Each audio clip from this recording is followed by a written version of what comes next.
Okay, hello and welcome everyone to our session.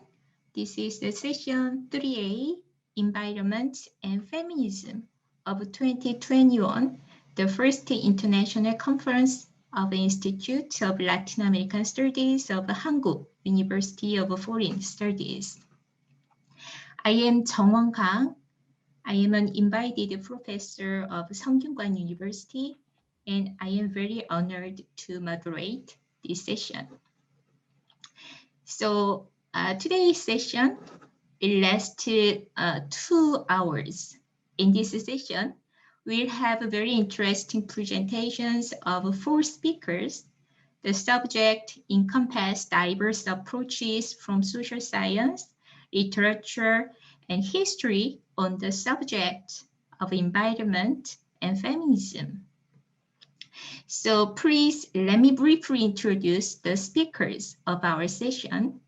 Our first speaker is Dr. Park Yoon-ju. Dr. Park is professor of Keimyung University. Today she presents her research entitled From Ni Una Menos to Niñas No Madres, Abortion Rights Movement in Argentina from Frame Alignment Perspective. Our second speaker is Professor Chang Yoon from Hankuk University of Foreign Studies. The subject of his presentation is a study of the impact of COVID-19 on air quality and health in the city of São Paulo. The third speaker of our session is Professor Hye Jin. Her presentation is entitled Female Characters Experience After Migrating to Immigration State, focused on Hye Alvarez's work. Finally, our final speakers are Professor Jeon Ram and Chang Hwan at Hankuk University of Foreign Studies. They will present understanding on natural environment in determining the settlement in the roles of the Indies and Pungsu. Then before commencing, let me briefly explain how we will organize this session. As we have 4 presentations, each speaker will have approximately 20 minutes for the presentation. So as we do not have any designated discussions, I think we had better continue the 4 presentations without a break. Then we are supposed to finish the presentation by about 4 p.m. or at the latest by 10 p.m. And we expect to have more than 20 minutes for discussion. Also, in order to facilitate the Q&A with all the speakers and audience, if any of you from the audience or speakers prefer to ask a question in the chat box throughout the presentation, I will gather the questions and put them to our speakers. Okay, then please let me turn it over to our first speaker, Professor Park Yoon-ju. Today she will talk about the abortion rights movement in Argentina. Hello, thank you for introducing me so kindly to the audience. And since probably everybody can speak in Korean, but supposedly we are going to have this English session, very weird, but we will make it. I hope we will make it. Anyway, I'm going to share my screen with you and continue to have this presentation. And later, I hope to get some good comment from the audience about this paper. Okay. Okay. My name is Yoon-ju Park, and I'm from Keimyung University. This paper is under review, and I kind of feel that the topic is not somehow foreign to the main topic of this whole conference, but talking about very current and issue which called a lot of attention from the global community might be somewhat meaningful for this conference. So I just decided to present it anyway.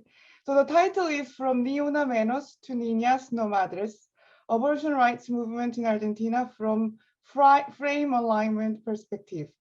So I will briefly go over the body of contents of this presentation. It will begin with the introduction. I will briefly mention the background information about this whole case and the research questions I got from looking at this social movement. Later, I will review theoretical basis for this article and what I could contribute to the existing theoretical literature about social movement. Later, I will analyze the cases of Argentinian abortion rights. As you could know, the Argentinian abortion rights movement has not gone through just a linear process. There have been up and downs and a lot of issues happened.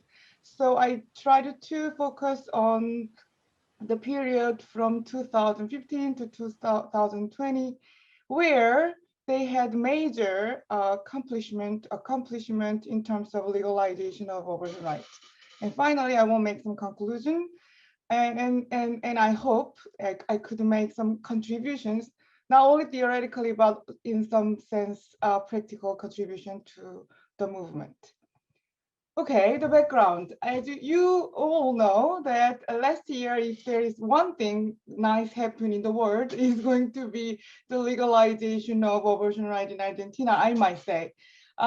In December 30th, 2020, La Ley de Interrupción Voluntaria del Embarazo has been passed at the Senate in Argentina. We had all these news alert, and I guess we are very familiar with this picture of a lot of women as well as men, just so happy about this news in front of Argentinian, in front of the Congress.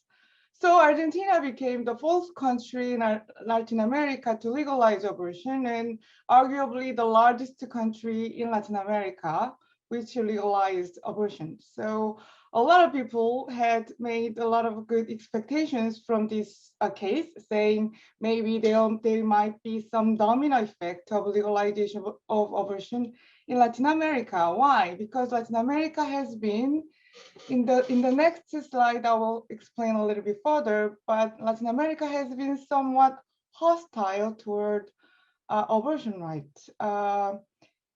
More than 97% of women at the reproductive age in Argentina and the Caribbean live in countries with restrictive abortion laws. 97%, which is quite striking. And abortion is not permitted for any reason in 6 countries. So you cannot have abortion there's no way you can get abortion in these 6 countries.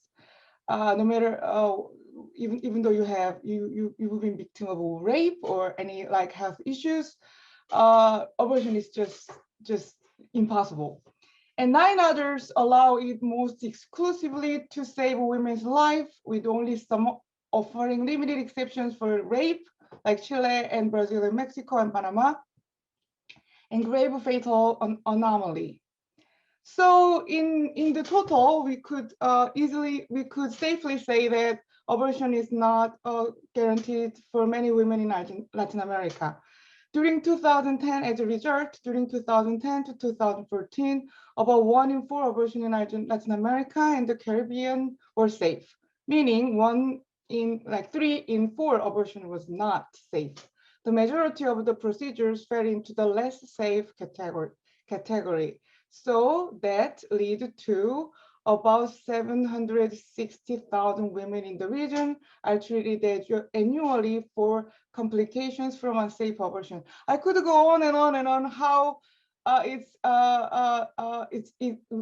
both dangerous and like unfair to a lot of women in Latin America who could not get abortion in a safer condition. So you could see from this table, you have like 6 countries, like Dominican Republic, El Salvador, Haiti, Honduras, Nicaragua, Suriname, where there is no way you can get abortion under any region. So it's kind of striking in a global standard too. So that's why the legalization of abortion rights in Argentina became such a huge issue globally, because people began to expect there might be some domino effect in Latin America. So my research question was, what made the abortion rights movement more effective and successful in 2020 than in 2018 in Argentina? As we all know, in 2018, Argentinian abortion rights movement almost got legalization until the senators rejected the bill. However, in 2020, they succeeded to do so. So what has changed within the movement? That was the first question. The second question is, what could be lessons for abortion rights movement in other Latin American countries? That could be more practical questions I would like to pursue. Finally, at the theoretical level, what are the implications of the success story of Argentinian abortion rights movement in understanding like dynamics of like general social movement? So to answer these three questions, I look at the literature on abortion rights movement in Argentina. Usually, a lot of literatures on abortion rights movement in general believe that there are two determinants of its success. The first is political landscape, the second is religion. So in other words, if you have a left-leaning government or legislature, then you have a higher chance to get abortion rights, especially if you look at the European countries, or in some sense, United States, America, or Australia. If you look at these Western countries, if you have a left-leaning government or a Congress, you have higher possibility. Religion also is another that determinant. If you have less religious people in your society, you have to have a higher probability to get liberal legislation toward gender equality, including same-sex marriage and abortion. However, these two existing literatures on global abortion rights movement doesn't explain very well Argentinian case or even Latin America. So according to Davy and Mosley, they just published an article in this February. So I was thinking, wow, people are really fast. And they argue that left-leaning government of Cristina Fernandez didn't legalize or didn't try to legalize abortion rights in Argentina, while the person actually sent green light to the Congress to this legalization bill was Macri. So this political landscape theory doesn't work for Argentina or in many cases Latin America too. Also, you might find some literature saying Latin America has been going through secularization process, meaning less Catholic-oriented population. But actually, if you look at closely, it's not less religion, rather it's diversification of religions. So once you have Catholic, now you're Protestant, but not necessarily you're not that secularized. That's what Corrales said in 2015. And on top of that, Argentina, if you look at all those public opinion polls, actually the importance of religiosity in their life has increased from 2010 to 2017. Also, on top of that, you have Pope Francis. So Argentina became the home of the Pope, and the Pope has this enormous popularity until recently in Argentinian society, and he has been very strong opponent to legalization of abortion rights. So then the existing two determinant doesn't quite explain what is going on in Argentina.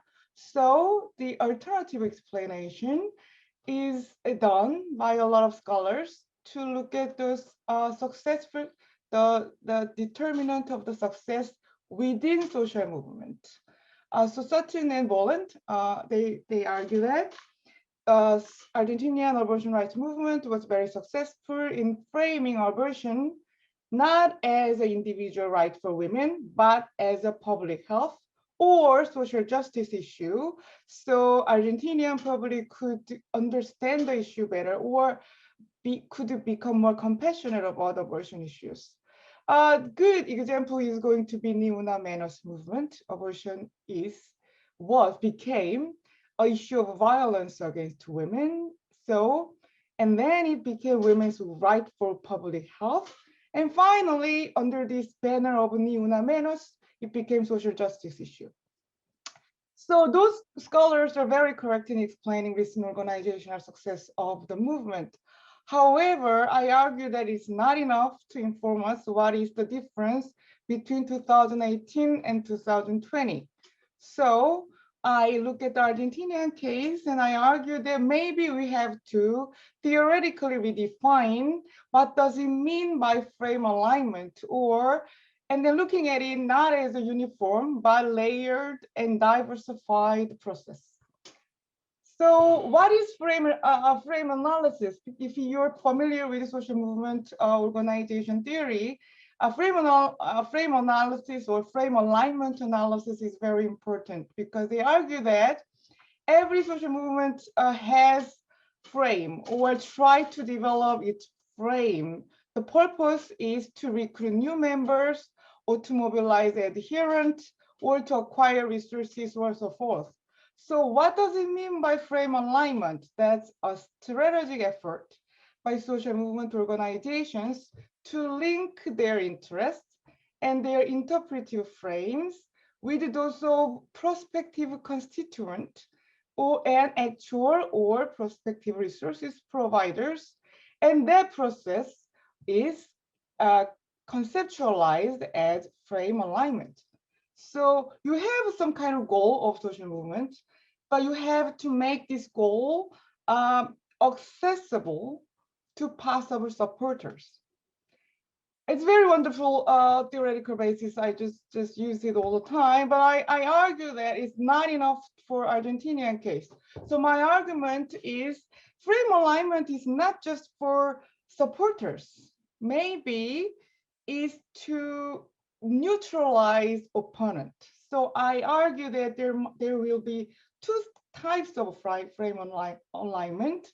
One is inward frame alignment, the other is outward frame alignment. So inward frame alignment is organizing its support and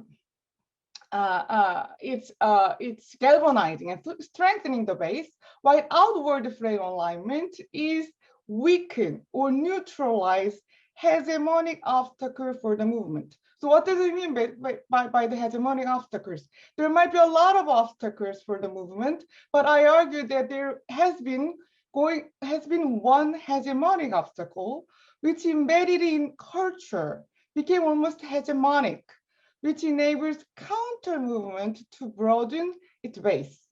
So to do this kind of theoretical analysis, we have to identify first what is hegemonic obstacle for abortion rights movement in Argentina, and what are the inward frame alignment, and what are the outward frame alignment process. So I argue that, so first, yes, before I go further with the case study, I didn't put it in here, but I argue that hegemonic obstacle for abortion rights movement in Argentina is maternalism. So it's not really religion, it's not a right-wing political ideology, it's maternalism where people identify abortion as a kind of killing babies or destroying family. So I focus on looking at how effectively Argentinian abortion rights movement neutralize hegemonic obstacles, i.e. maternalism in Argentina. So first case study is from 2000 up until 2018. And then I indicate that in that process, inward frame alignment happened and Ni Una Menos helped it a lot. So as you all know that Ni Una Menos is actually from Mexico. The Susana Chavez Carrillo, a Mexican poet, she wrote this piece to criticize the feminicide in Ciudad Juarez. Oh, there is a typo, Juarez, not Juarez. No typo. Ciudad Juarez. And then that phrase became so famous among feminist movement or movement against feminicide in Argentina. And in 2015, there was mass protest to denounce this violence against women in front of the Palacio de Argentinian National Congress. And in that protest, abortion right movement tried to frame that ni una menos, violence against women, is a part of their struggle toward legalization of abortion. And then in the same, in 2016, Ni Una Menos collective organized the first ever women mass strike in Argentina in response to the murder of 16-year-old Lucia Perez. There, they argue that clandestine abortion is violence against women, and punitive abortion right is violation of social rights for women. All those kind of inward framework to make abortion as a public health issue.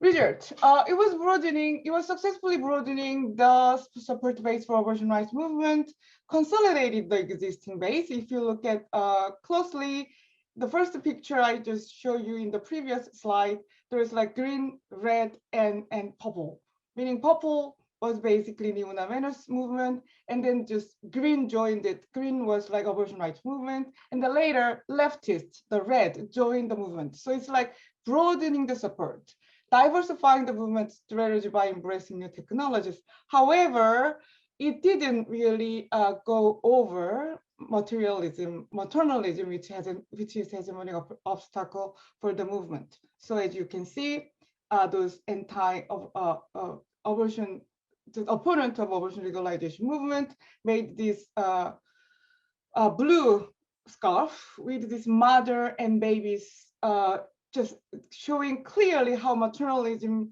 played strongly here to oppose abortion rights movement. However, their new strategy began. So I would argue that it's outward frame alignment, and it was pretty successful. The slogan was "Niñas, no madres." So after failed legislation of the abortion bill, they began to find new places to conquer, and they began to have this "Niñas, no madres" slogan again. And I just don't have enough time to explain all, but in Argentina, there was an incident where girls who raped were denied to get abortion, and they became huge issues. And the Campaña Nacional por el Derecho al Aborto Legal, Seguro y Gratuito issued this communication saying, look, abortion is not about destroying mother. It is actually supporting and protecting our daughters. They're not mothers, they're niñas.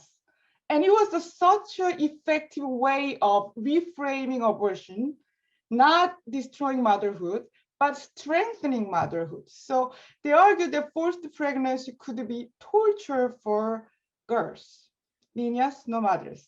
The result, effective award framework alignment, directly addresses hegemonic obstacle.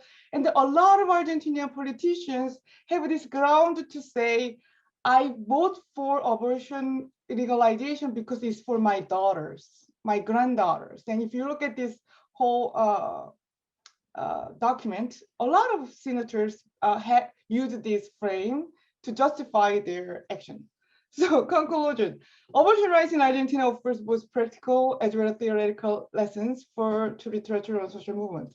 In the theoretical lessons, I argue that we could diversify or look into more detail the frame alignment process, and we could develop this nuanced a way of approaching inward and outward framework alignment, and both alignment processes should be there to achieve success. And practical lessons, Argentinian case could show the other Latin American countries how they could also overcome hegemonic obstacles, probably maternalism in other countries. That's all. Thank you.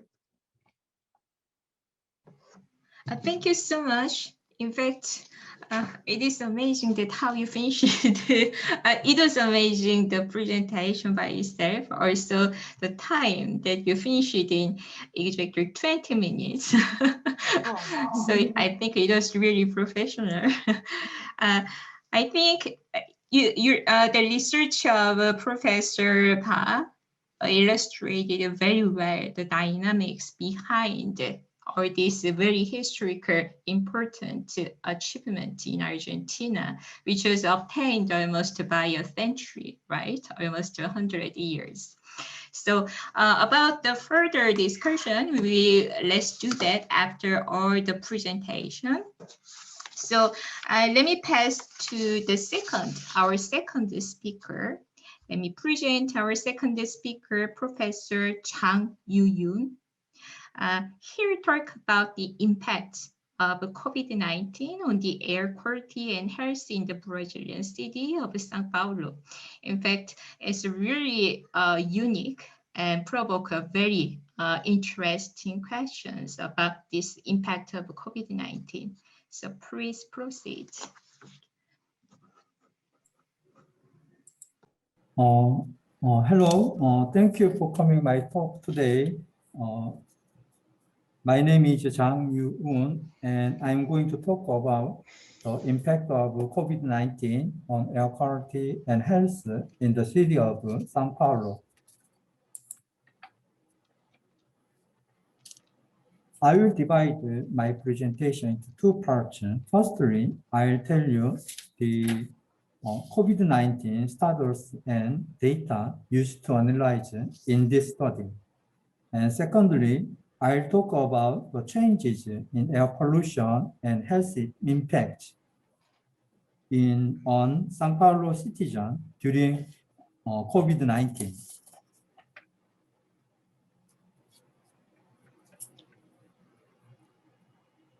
Now, let me show you the number of COVID-19 outbreaks in São Paulo city. As many predicted, the number of COVID-19 was highest in the winter season. However, with the outbreak of the mutant virus in the summer, even in the summer, the COVID-19 patient reached the peak again. The World Health Organization declared the pandemic on March 11th last year. In Brazil, corona patient was first occurred on February 25 in 2020. And São Paulo city implemented the lockdown policy on March 24 last year. As many countries introduced lockdown policy in the early days of the coronavirus outbreak, the city of São Paulo also implemented the lockdown policy from March 24 to May 10. And this graph also shows the average concentration on and the trend of air quality in São Paulo city from 2016 to 2019. The concentration of air pollutants was highest in the winter season, except for ozone concentration. So we also analyzed how COVID would affect on air quality in this high concentration period. So we collected the air pollutants data and weather data from 30 air quality monitoring stations located in São Paulo city from 1998 to 2020.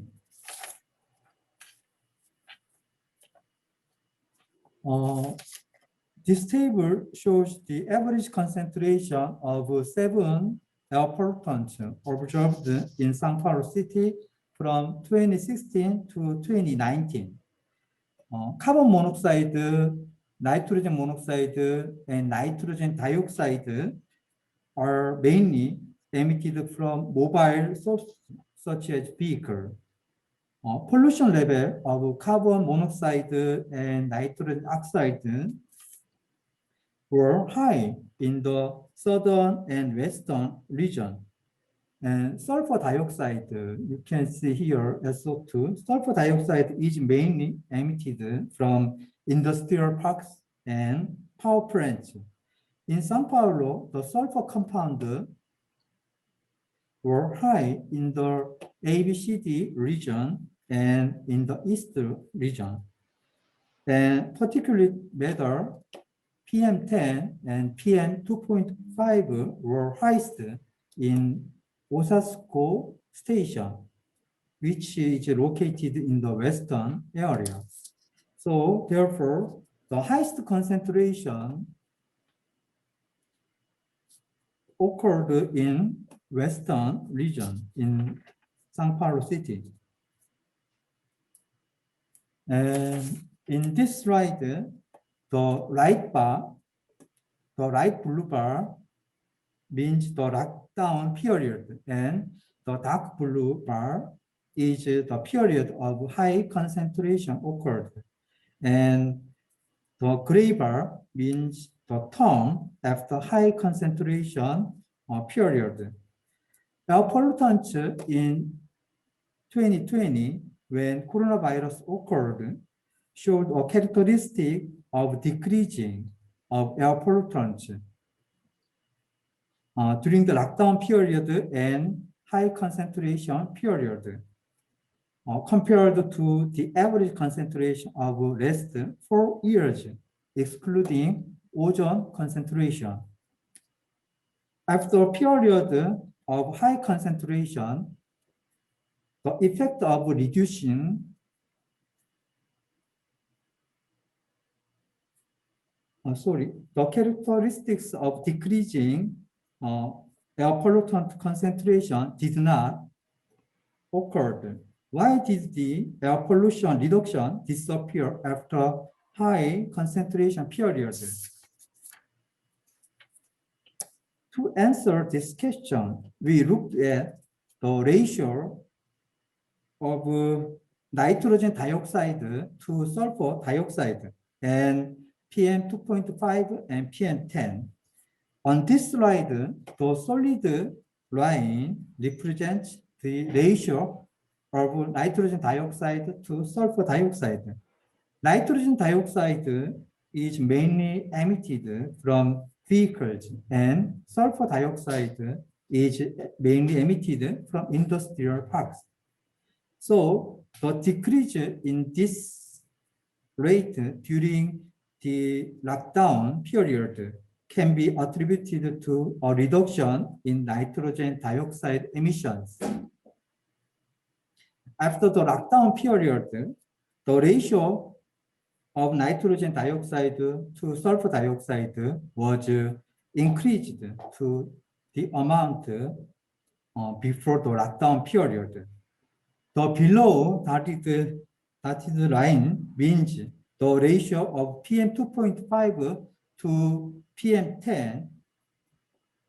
PM10 is affected by natural and man-made factors, while PM2.5 is more affected by anthropogenic sources.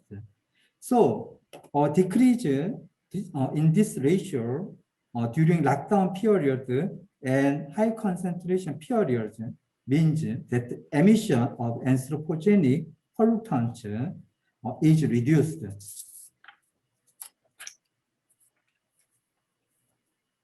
On this slide, the white bars represent the average monthly concentration of air pollutants from 2016 to 2019. And the gray bar, the gray bar represents the average monthly concentration in 2020. It shows that from September in 2020, you can see in this gray bar, and here nitrogen dioxide and also in PM10. The concentration of CO, nitrogen dioxide, PM10 is higher than the white bar. So however, the sulfur dioxide concentration was still lower. You can see the gray bar is lower than that of in the previous period due to COVID-19.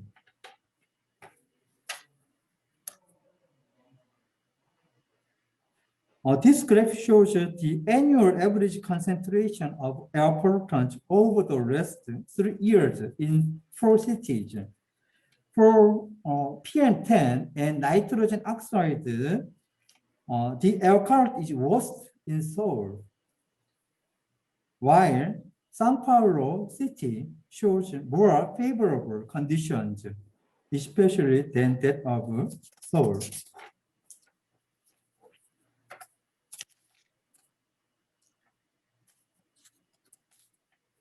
And why is the air quality in São Paulo so good?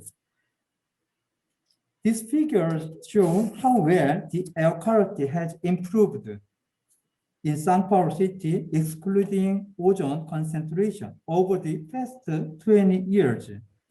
This improvement of air quality in São Paulo city was related to 3 air quality policies.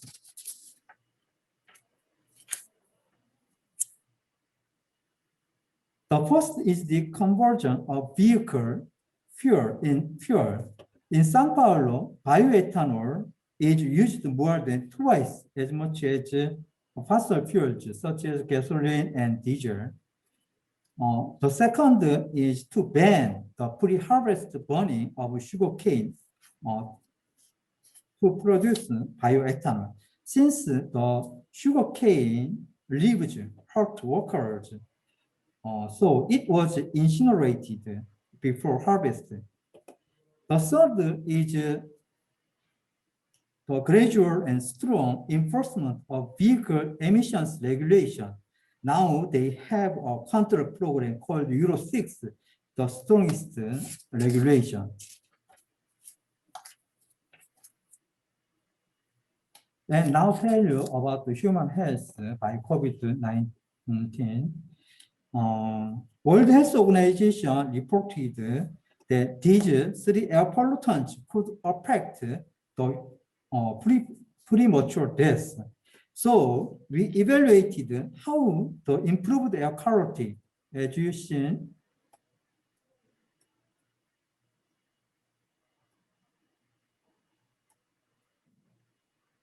in this graph.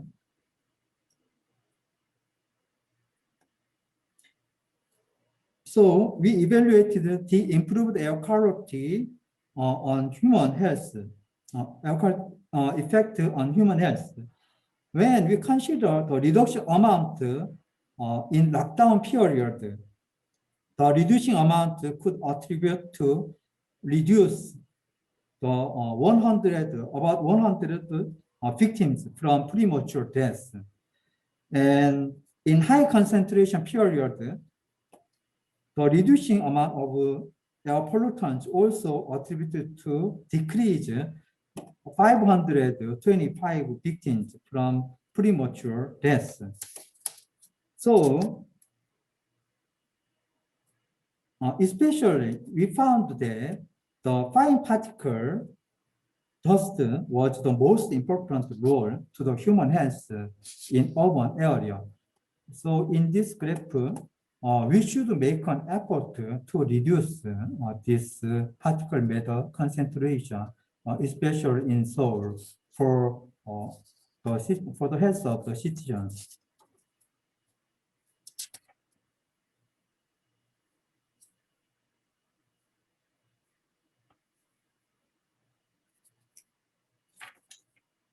And this graph shows the type of fuel used, as you seen before, in São Paulo city. And I explained earlier that fossil fuel emit nitrogen dioxide and fine dust. And on the other hand, bioethanol is perceived as renewable energy because they did not emit carbon dioxide.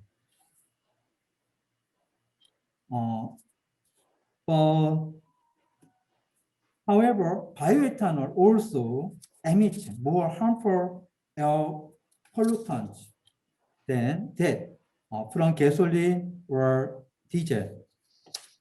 Therefore, I think that the distribution of electric vehicles will be more important than the use of bioethanol in the future with regard to the health of citizens in São Paulo city. Earlier, we saw that by implementing the lockdown policy, air quality in São Paulo city is improving, and this result can affect the health of citizens. But during the lockdown and high concentration periods, the reduction amount of air pollutant was different depending on the measurement stations.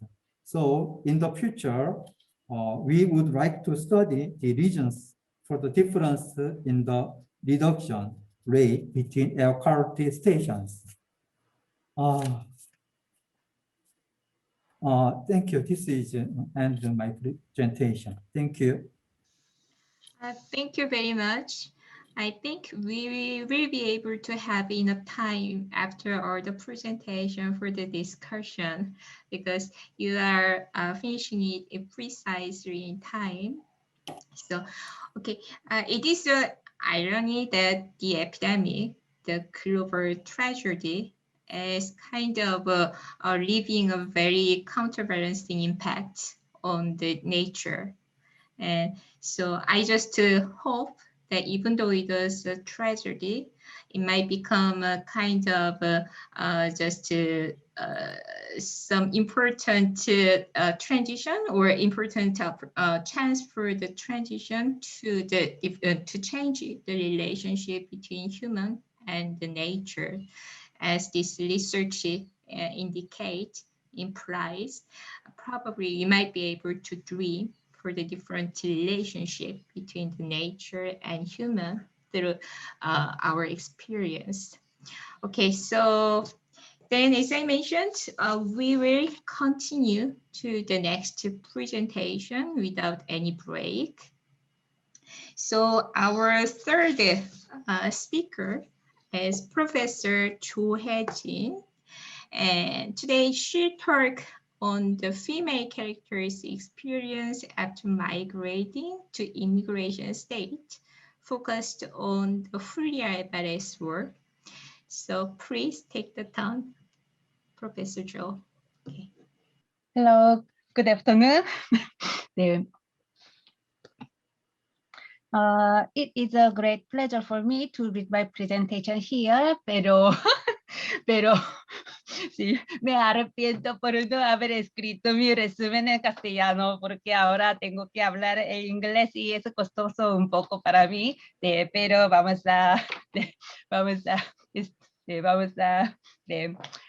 let's start. I revised a little of my title. Estoy intentando ampliar mi pantalla, pero no funciona bien, me parece.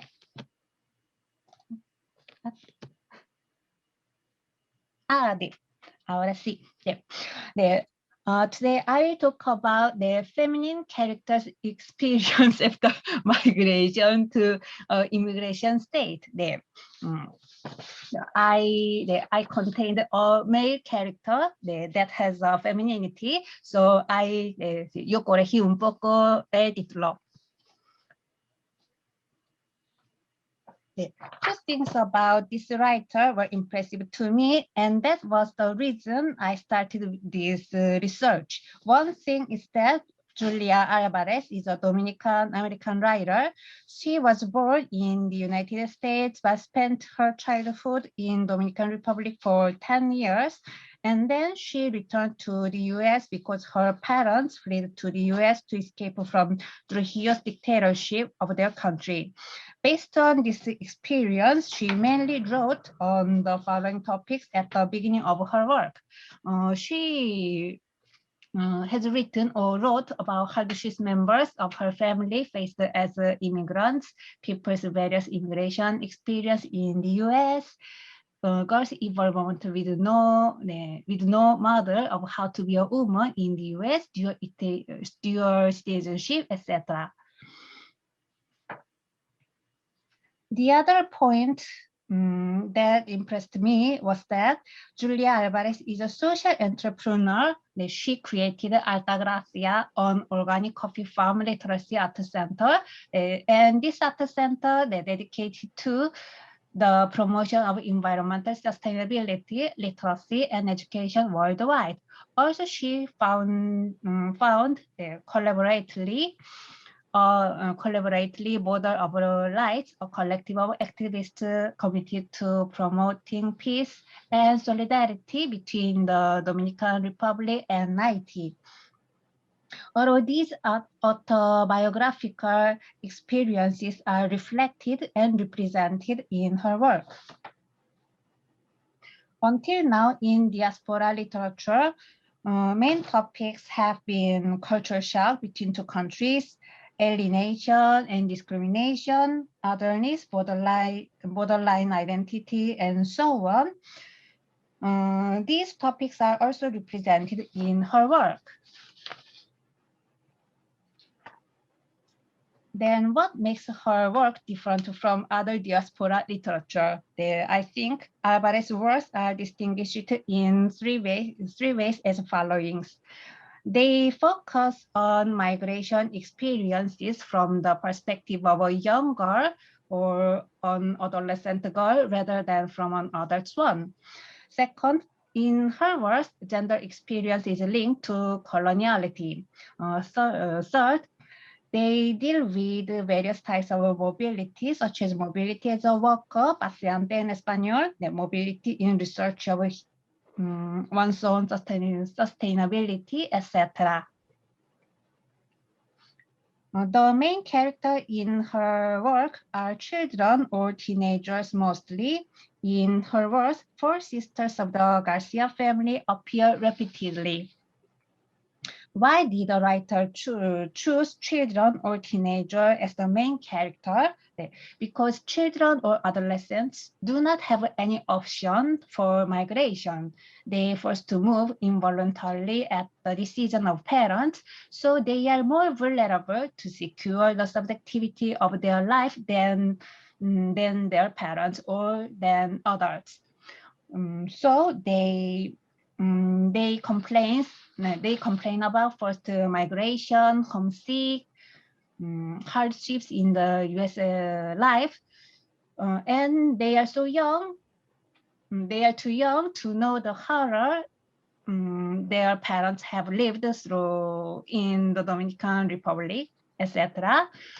So the worst thing is that they blame their parents who brought them to U.S. and the resentment against their parents weakens the whole family bond, and it's the worst thing for them. In the following quote, Garcia's sister's mother tells how difficult it is to make understand her daughters why they had to leave their country. The last thing I needed was their whining and fighting. Every day it was the same question. When are we going to go back? I tried to explain, but it was as if they thought I was lying to them with a story to make them behave. They would listen, but as soon as I was done, they'd start in again. They wanted to go back to their cousins and uncles and aunts and the maids. They were still having nightmares and nagging me all the long days that they wanted to go back. This shows that there are a gap between the children generation and parents generation that have that has about flee or about immigration to the U.S. In this atmosphere, the third daughter, Yolanda, she is a writer's alter ego, wants to leave her home, saying that I don't want to be in this crazy family. And mother and daughter relationship worsened. So daughters blame their mother as the worst mother in the world and failed one. On top of everything else, the third daughter ran away to the Carmelite convent and told them she was an orphan. This is an example of how the family bond weakened and cómo se ha arruinado, de cómo se ha derrumbado una familia.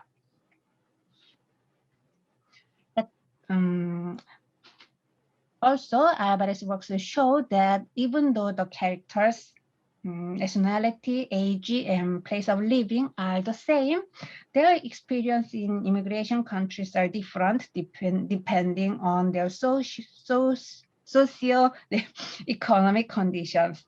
Garcia girls are daughters of a doctor, and they are from upper middle class who can hire a maid. Their experience can be the same with that of their maid's daughter.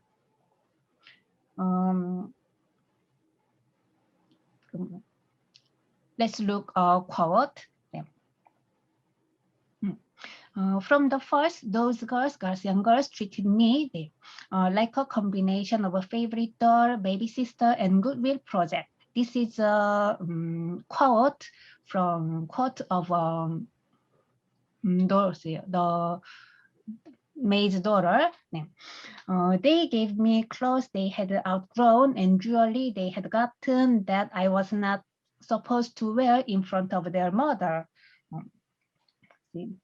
Eso muestra un tipo de caridad o un tipo de donación que las chicas de García hermanas dieron a la hija de su mucama, de su empleada doméstica.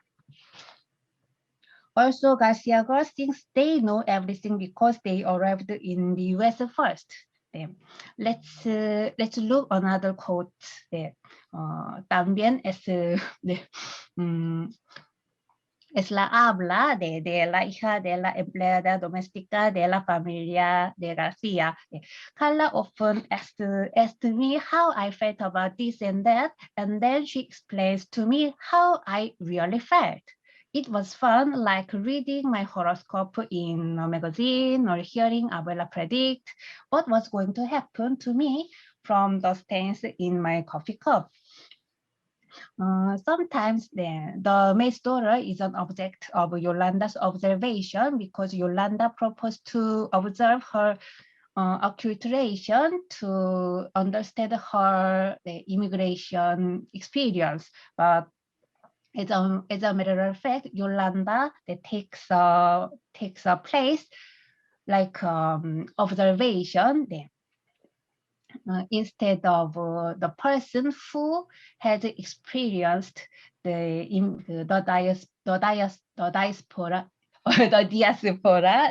diaspora one.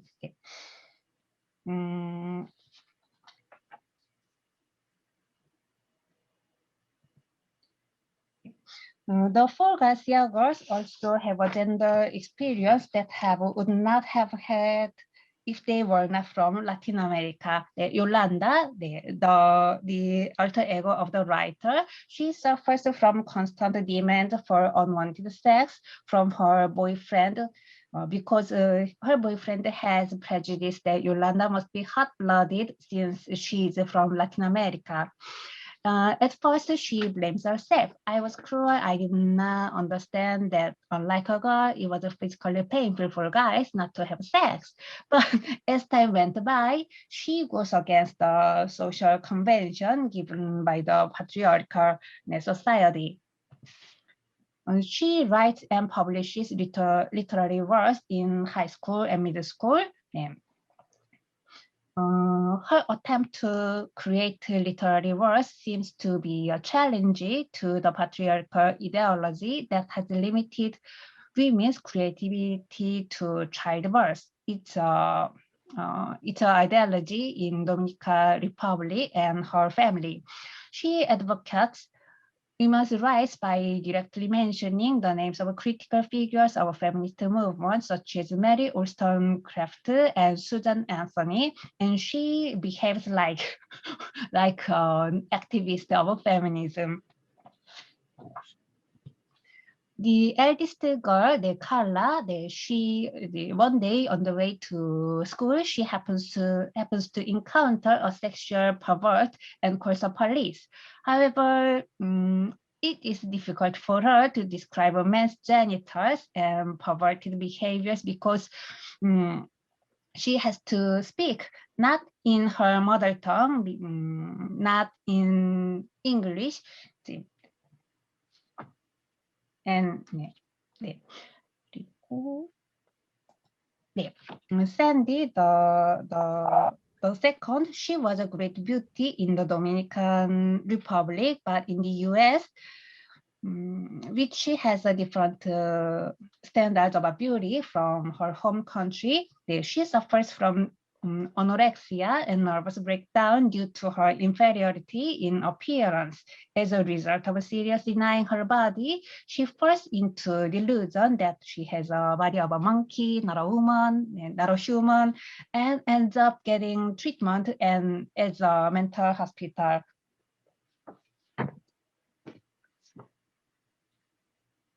The issue of gender or sex is there to be on the basis of colonial experience or on the basis of the imperialism, cultural imperialism of the US in these wars.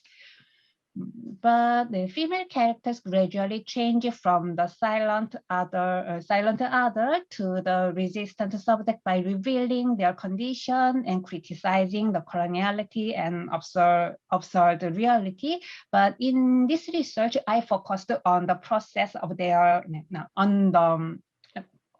I focused on revealing the diverse situations they encounter.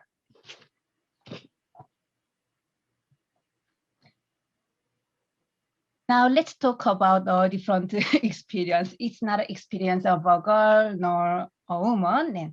It's an experience of a male, but he has a femininity in my view. The protagonist is a Nebraska school teacher, Joe. He schedules a Christmas trip to the Dominican Republic. He always has missed his boyhood rural life, which he has lost out to big agricultural corporations. And he has observed many former fields buried due to big corporations. In his travel to Dominican Republic, he sees pesticides in news and the effects of deforestation in the Dominican rural region. They were used to grow the coffee faster in full sun, resulting in erosion. Trees have been stripped. He observes coffee farmers in Dominican rural area is not able to keep their farming methods and land because they don't know how to read and write. So he decided to remain at the Dominican Republic, and he started to teach them to read and write. And he becomes a coffee farmer, quitting his work in the US. And he learns from coffee farmers how to grow coffee in the traditional way. In this way, the protagonist finds out the happy life he wants, and all village members, including the protagonist, contribute to help the village to survive in a sustainable way. This is a summary of a Cafecito story. The story deals with American citizen immigrants to the Dominican Republic, searching for his own sustainability, they're searching for his own happiness, maintaining the lifestyle that he wants. He's so disillusioned with the capitalist system in his homeland, which is US, that he loses his identity, free himself from the Mamunishi society. She settled down in the Dominican Republic farming coffee by the traditional way. The protagonist figure saw his new home, Dominican Republic, is loaded with illiteracy, exploitation, and poverty, whereas it still pursues to preserve its own tradition. That is to say, eco-friendly attitude, natural agricultural techniques, and most of all, humanism. So he contributes to transform two societies, the hybridizing both cultures. I think. In my view, this story can be read from the perspective of ecofeminism and sustainability.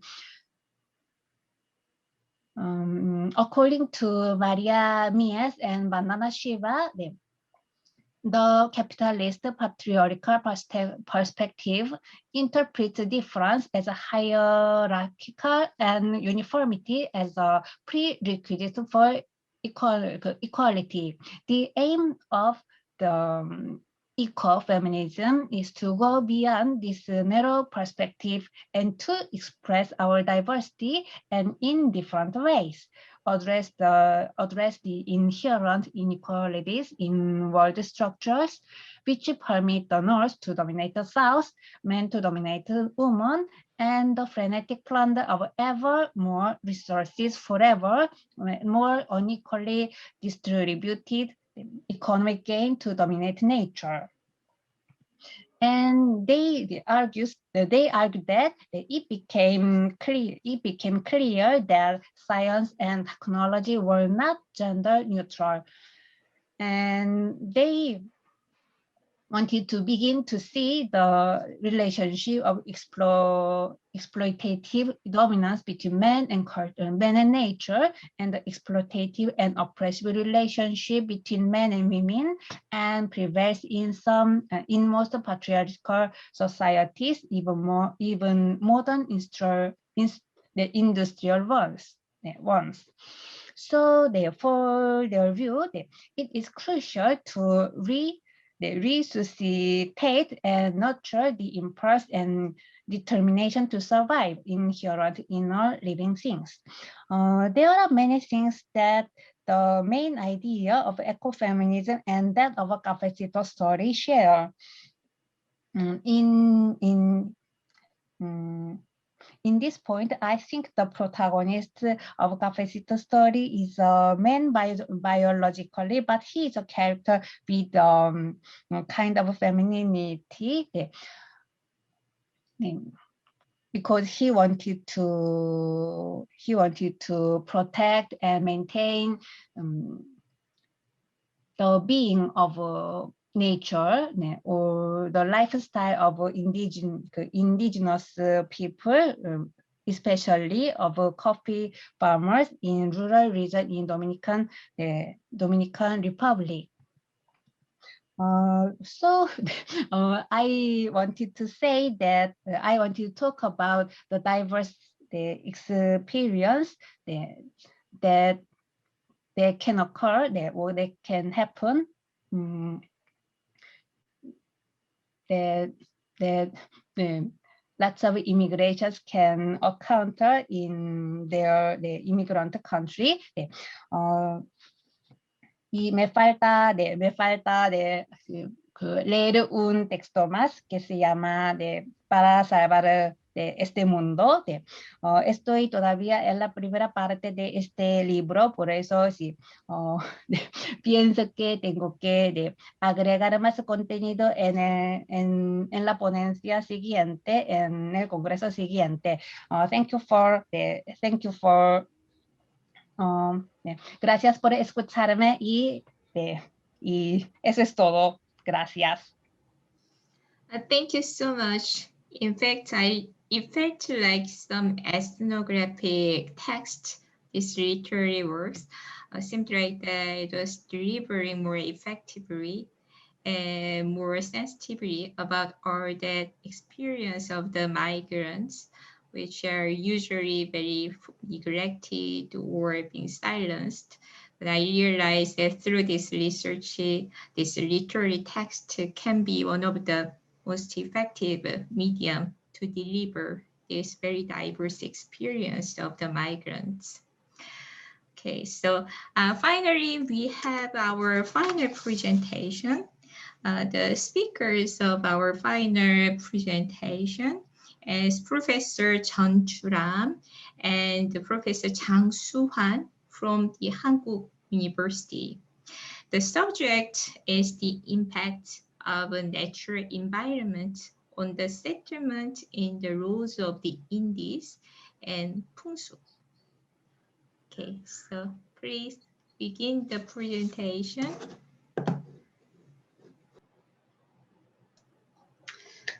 Good afternoon. Can you hear me? Yes. Thank you for giving me this opportunity to introduce our recent research. My name is Ram Jang, and I'm a little bit nervous because it is my first presentation in the international conference. So please understand if there is any unskillfulness. Professor Chang and I are conducting a study on understanding the natural environment in determining the location for a settlement, focusing on the two on loss of the Indies and Pungsu. And today I'm going to make a presentation on this topic. The presentation will follow this order of the contents. And our study aims to compare two cases of location selection, the loss of the Indi and Pungsu, and find similarities and differences in understanding of the natural environment shown in the two cases. For the loss of the Indies, the ordinance of Philip II will be mainly analyzed. Here we can see maps of two old cities. The first map is of Havana, Cuba in 1953, and the second is of Hansongbu, Joseon Dynasty in 1840, and is called Suseonjeondo. The maps of the two cities are works of the similar period, but they look different. The map of Havana has a clear grid system, whereas the map of Hansongbu does not. Instead, the map of Hansongbu rather highlights the topography, such as mountain ranges here. Then what made the two cities look different? Urban development might be influenced by natural environmental factors, urban planning, and historical events. And in this study, we are going to focus on the understanding of natural environmental factors when selecting sites and planning urban areas.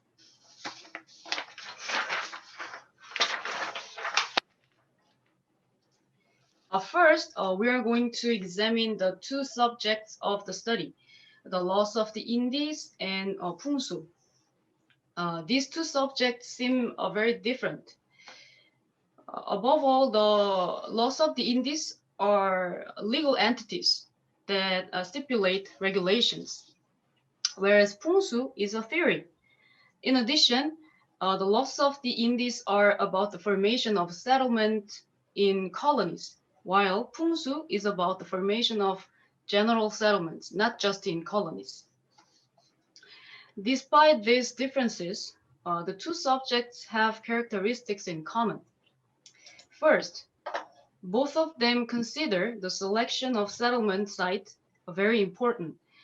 In particular, they emphasize the natural environmental factors in the site selection. Next, both are developed under the influence of the culture in which they belonged.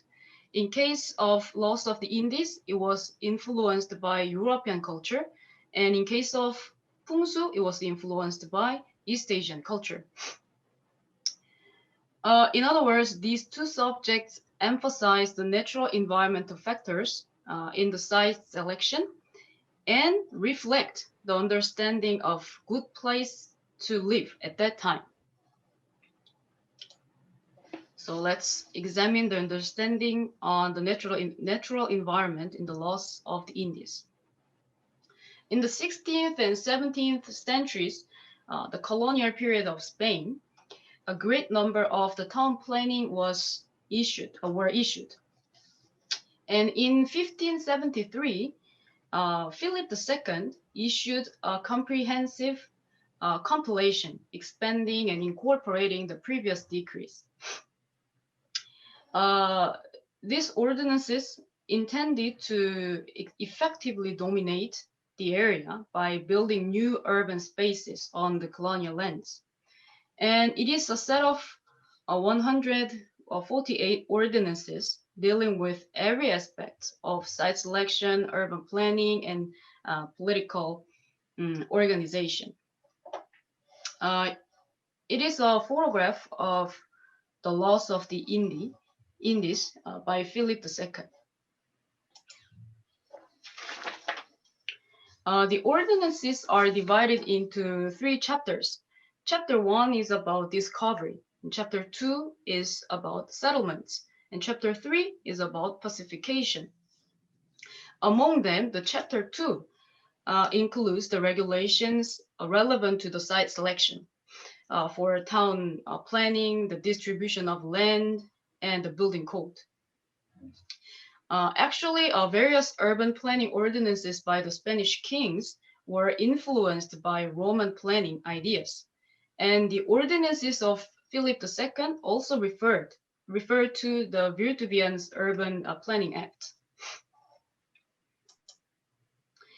Virtuvius, in his work called De Arquitectura, wrote about the climate conditions and how to choose the sites in relation to architecture. Chapter 4 of Book 1 of De Arquitectura covers the site of a city. Here we introduce just some parts of this chapter. It says, a healthy site will be high, neither misty nor frosty, in a temperate climate, and without marshes in the neighborhood. If the morning breezes bring mist from marshes, the poisonous breath of the creatures of the marshes to be wafted into the inhabitants will make the site unhealthy. Variations in heat and the subsequent cooling off are harmful to the people. Heat dissolves the resistance of a substance and removes the natural strength. In founding towns, we must beware of districts from which hot winds can spread abroad over the inhabitants. So the author emphasizes natural environmental elements such as heat and winds in this chapter. And in Loss of the Indies, the natural environmental conditions of settlements are mentioned in these ordinances. The contents of the ordinances related to natural environment can be divided into general conditions and conditions for economic and colonial purposes. The ordinances for natural environmental conditions in general focus on 5 factors: earth, direction, climate, wind, and water. And the ordinances for natural environmental conditions for economic purposes focus on 2 factors: the abundance of labor and resources, and ease of defense and commerce, like trade. For these 7 natural environmental conditions, the following contents are covered in detail. For example, Ordinance 111 says the site where the town is to be built, it must be in an elevated and healthy location, be with means of fortification, have fertile soil and with plenty of land for farming and pasturage, have fuel, timber, and resources, have fresh water, a native population, ease of transport, access and exit, and be open to the north wind. And if on the coast, due consideration should be paid to the quality of the harbor, and that the sea does not lie to the south or west. And if possible, not near lagoons or marshes in which poisonous animals and polluted air and water breathe. So we can see very detailed regulations here.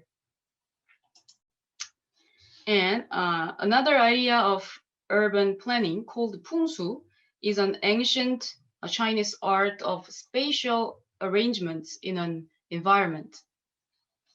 In the East Asian region, for a long time, the natural phenomenon represented by wind and water has been emphasized for the practical purpose of 장풍득수. 장풍득수 means block the wind and get water. And the typical perspectives of understanding nature in Pungsu are as follows. First, in Pungsu, nature is considered to have vitality. And for natural elements centered on mountains and water, the connection and flow of natural elements are important. And in Pungsu, nature is considered as an active being that is influenced by human and also influences human, not simply a passive being controlled by humans. The purpose of Pungsu is to find an ideal place called Hye and settle in that place. The four factors to consider in determining the settlements in Pungsu are Yong, Hye, Sasu. Yong means dragons and geographically means long mountain ranges. And Hye means the place where ki, like energy, gathers. And Sa means small mountains and buildings, and Su means water systems such as rivers or streams. This picture shows the ideal place in Pungsu. The ideal place is called Myeongdang in Pungsu. And Myeongdang is surrounded by mountains by four sides, and the water flows between them to energy, in order to energy gathers here. So it can be said that Pungsu is a practical idea with strong empirical aspects that occurred while experiencing the natural environment. And our ancestors in Joseon Dynasty also had their own ideas for selecting a place to live in given environment. Taekniji, written by Jeong Won in Joseon Dynasty, is famous as Korea's first modern human geography book. And Taekniji is composed of 4 chapters. So discourse on 4 classes of people, discourse on the 8 provinces, discourse on the selection of habitable places, and conclusion. In the chapter of discourse on the selection of habitable places, the author focuses on 4 parts to answer the question, where is the best place to live? And the 4 parts are 지리, 생리, 인심, and 산수. 지리, geography, means can be said to be a metaphysical natural principle based on Pungsu. And 생리 refers to products or profits produced in that area. And 인심 refers to the social characteristics or human relations in a community. And 산수 refers to a natural landscape that gives joy to people. The 지리 part of Taekniji considers 6 important factors. 수구 is water drain, and features of plains, features of mountains, color of earth, waterways, and 조산조수. 조산조수 means mountains and streams in front of a village, like far away mountains or waters. Similar to the loss of the Indies, Technology also considers economic purposes when determining settlement sites. According to the Sengni, it is Sengni, the economic part, it is Sengni, and according to the Sengni, the place where the land is fertile is the first, and the place where ships, wagons, people, and supplies gather and exchange things is the second. So laws of the Indies, 풍수, and Technology are similar in that they consider natural environmental conditions very important in selecting a settlement site. However, there are differences in the way of understanding the nature. First, in laws of the Indies, each element of natural environment, such as water, wind, and direction, is considered independently. On the other hand, in 풍수 and Technology, harmony and balance between elements are more emphasized.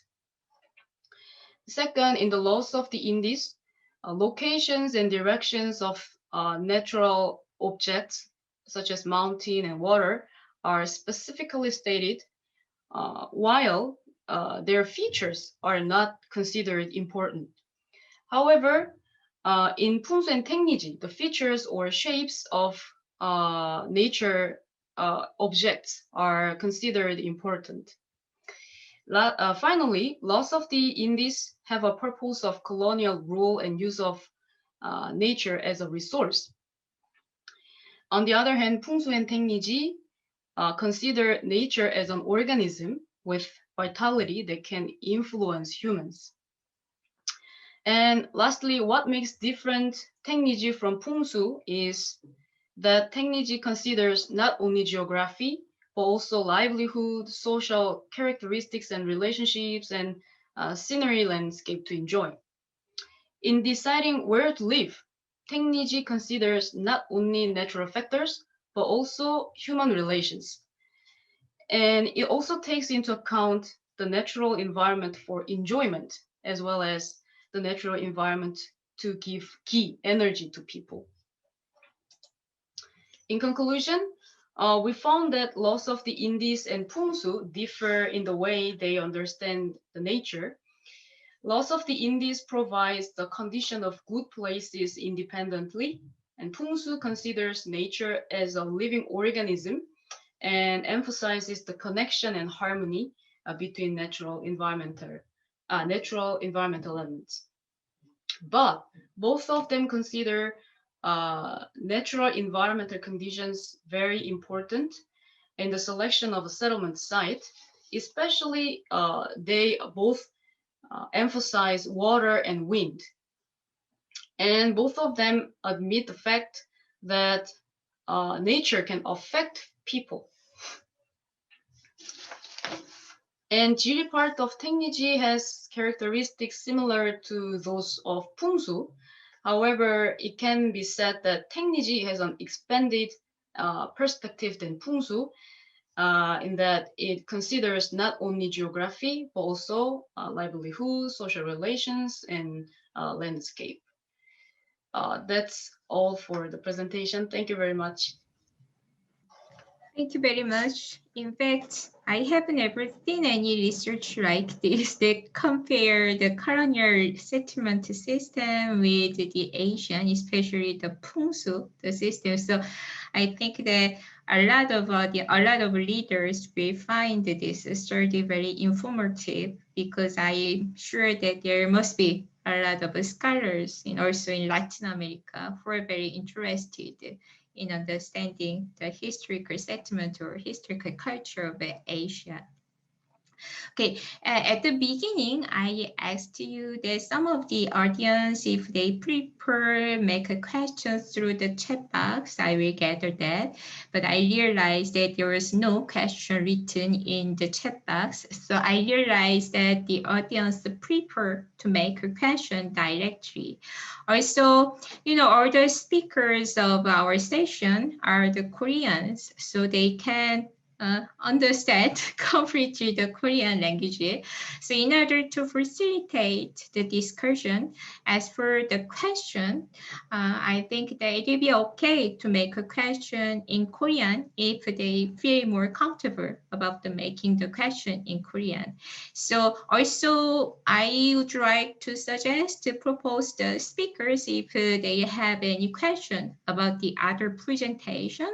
Also, it will be very nice to make a question or comment on the other presentation, because we have 35 minutes and I feel very proud about making enough time for the discussion. So if you have any question, please feel free to make the question to our speakers.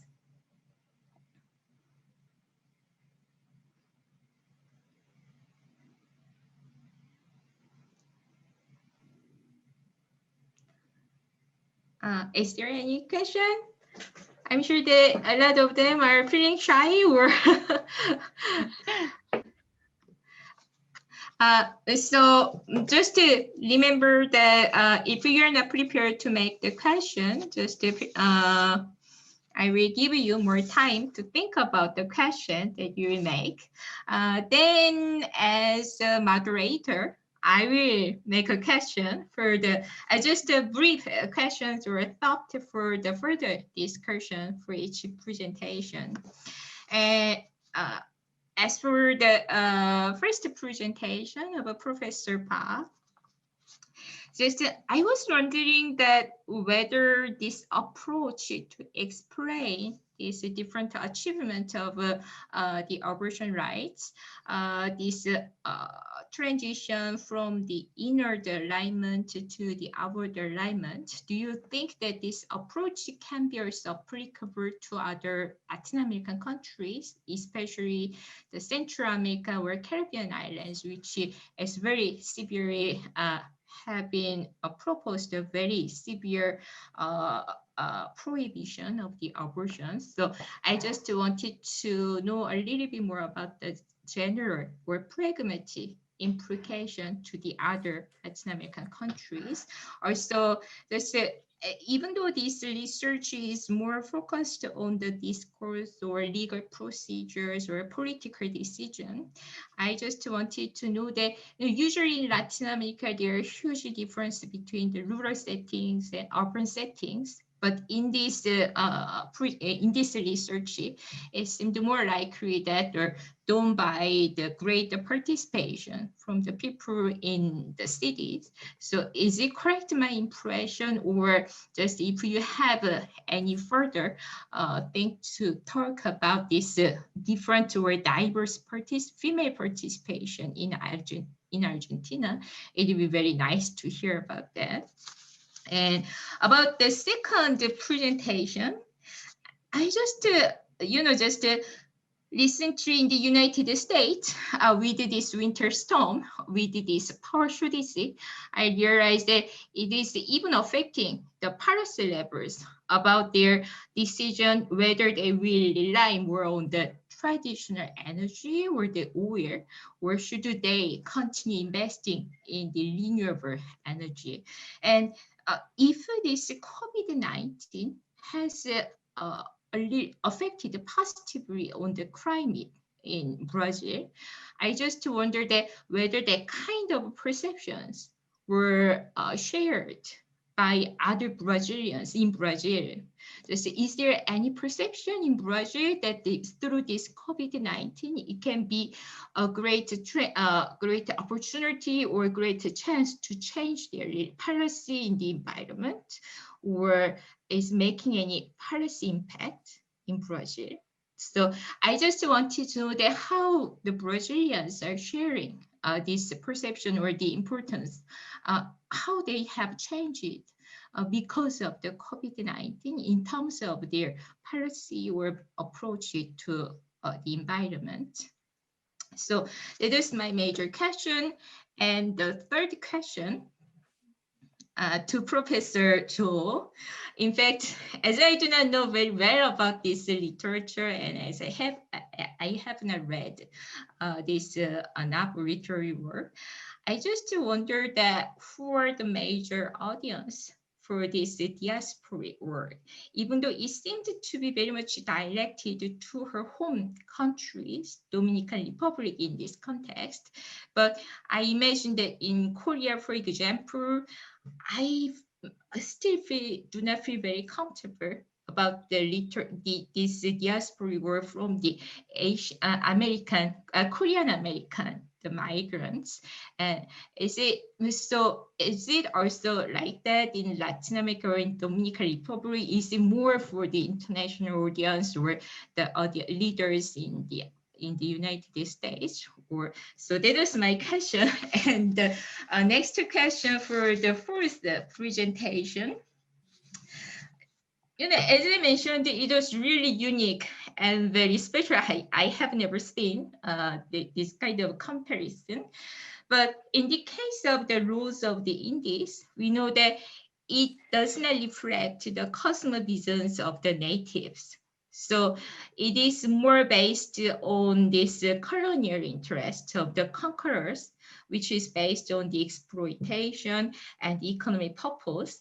So I just wonder that is it fair to compare these laws of the Indies with the Pungsu? So what if you compare the pre-Columbian settlement from the Aztec or the Incas, would have been very different, the outcome of your research? So that was just my question. Also, now in the chatting, you can also check this chatting, right? So I have a question about Pungsu in modern times. Could you summarize today's attitude or appreciation of the concept of Pungsu in cities, in neighbors, or in other scales? It seems like a challenge in modern designed and crowded cities. So it was the question for our the final speakers. Also, can I ask Dr. Hye Jin if we have time? Okay. So Professor Jo answered, replied.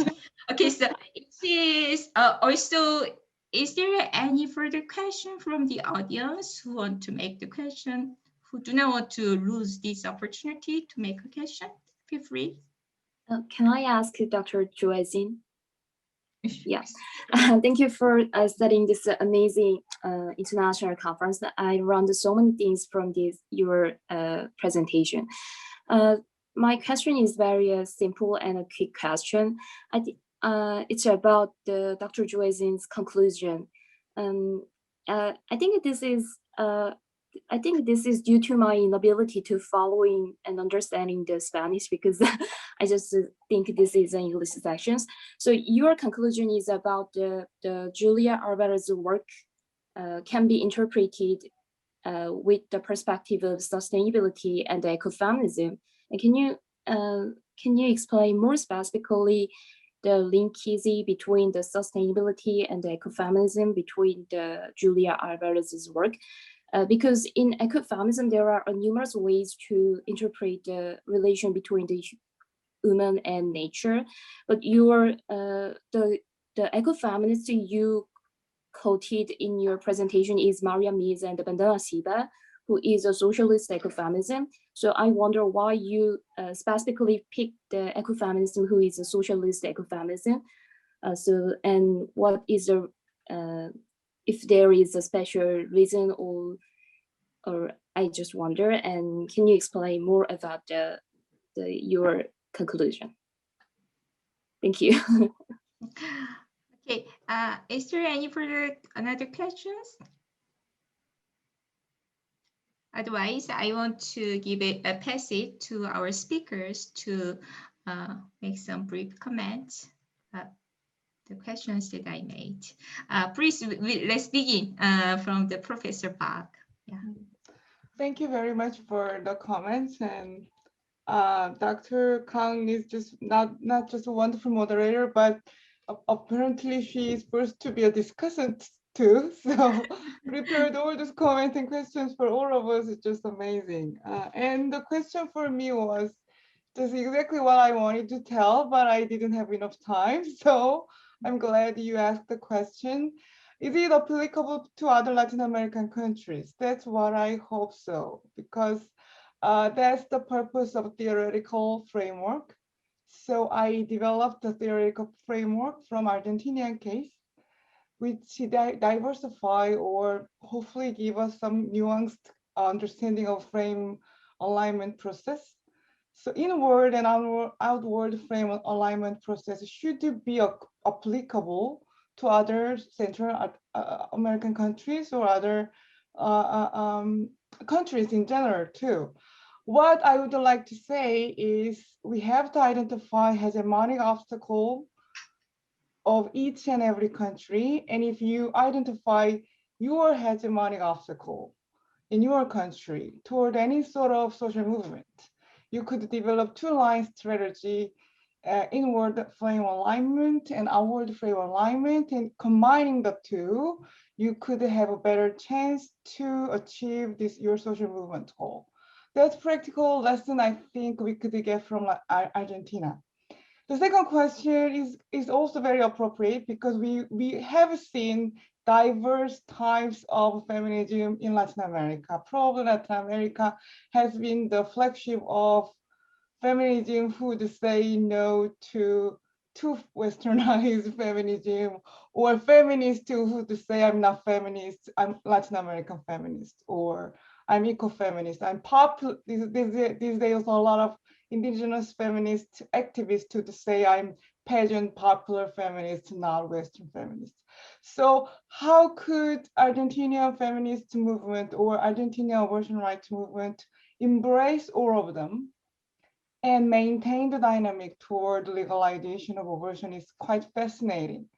The other one thing I would like to say is the second phase of this strategy, when they extensively developed outward alignment process, outward frame alignment process, all this niñas no madres slogan actually came from local, not necessarily rural, but regional area of Argentina, not Buenos Aires. So you have Chubut, you have other areas where all these kind of horrendous rape cases happened. And this very patriarchal authoritarian regional government refused to grant abortion. That was the beginning of the whole strategy. And then made, I think, bridging frames from all around Argentinian feminism kind of easier. But absolutely, you're right. I would just say this whole Argentinian abortion rights movement could be successful because it succeeded in forming very broad, diversified alliance toward this legalization process. So that gives, again, another lesson to the other Latin American countries, how it could be achieved in their own countries. So that's my answer to your question. Thank you. Thank you so much. That's a perfect answer. Okay, then let's pass to our second speaker, Professor Chang, to hear his comment.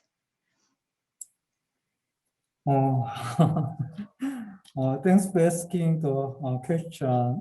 I will briefly explain the question I understood. First, if Brazil government change their policy to electric energy, for example, electric vehicle, instead of bioenergy, it will be able to make a big contribution to climate change of the world as well as Brazil.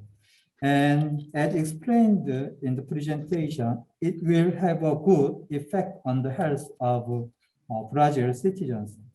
And if they use electric energy instead of bioenergy, Brazil will be able to restore the biodiversity, which was emphasized in Professor Hye Jin lecture today, and the problem of ethics as food could be solved.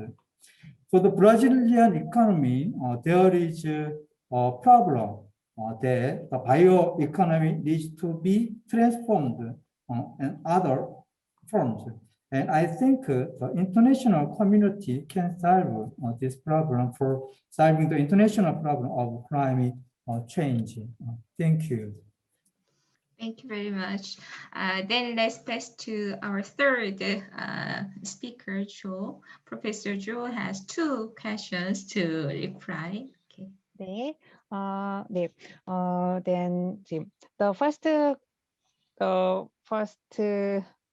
contesta de sería que Julia Alvarez mainly has written in the United States and has written in English than in Spanish. So I think that her main potential leader was the general U.S. readers, including Latin American immigrants living in the U.S.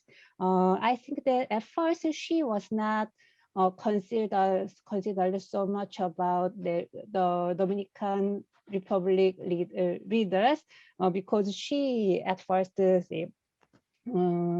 wrote her words in English. 그래서 다른 나라에까지 퍼지기를 기대하지는 않았었던 것 같고요. 두 번째는 제가 아직 개념을 영어로 잘 얘기를 하기가 조금 어려운데 한국어로 아까 대답해도 된다고 하셨었던 것 같아요. 그렇죠? 네, 제가 생각하는 에코페미니즘의 개념, 제가 아직 공부를 시작한 지 얼마 되지 않아서 이렇게 명확하지 않을 수 있지만, 그 본질주의적인 이제 그런 그 여성의 성격과 이제 출산이나 생산과 관련된 이제 이런 에코페미니즘을 생각하고 있는 건 아니었고요. 그러니까 처음에 시작했었던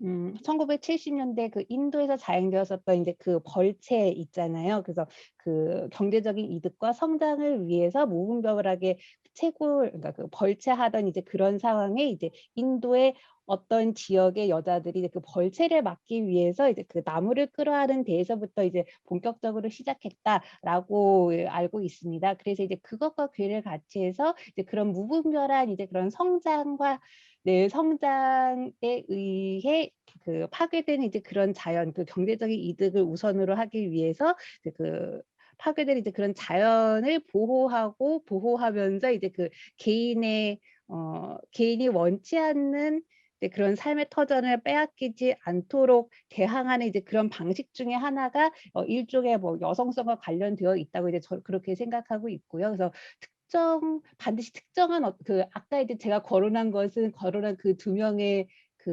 액티비스트 또는 이제 필로소파는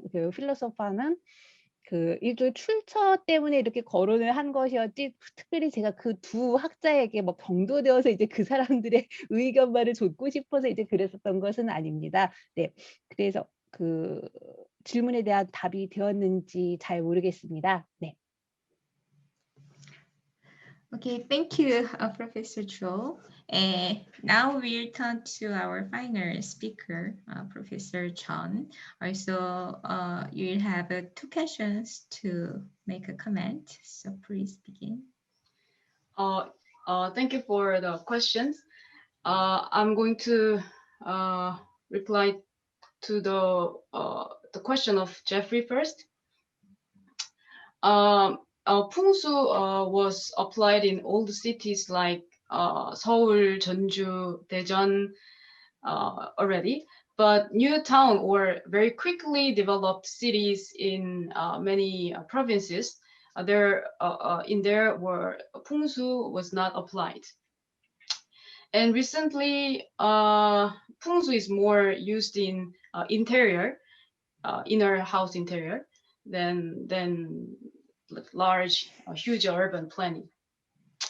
And about the question of Professor Kang, as I mentioned at the beginning of the presentation, there are differences between the loss of the Indies and Pungsu, we accepted. But we thought that it is meaningful to compare them because the loss of the Indies is for building cities in the beginning of the colony. And Pungsu is applied also when early and middle time of Joseon to build settlement. So both are for like starting point, starting period of the cities. So we thought they can be comparison. Also, even though the loss of the Indies is for the exploitation, the nature and use of nature as a resource, we found that it also admit that the nature can affect people as an active being, not just a passive being controlled by human as resources. And the suggestion of comparing with the pre-Columbian city planning or settlement planning will be, I think it will be interesting as well. So I have to talk with Professor Chang and maybe we will develop the ideas. Thank you. Thank you very much.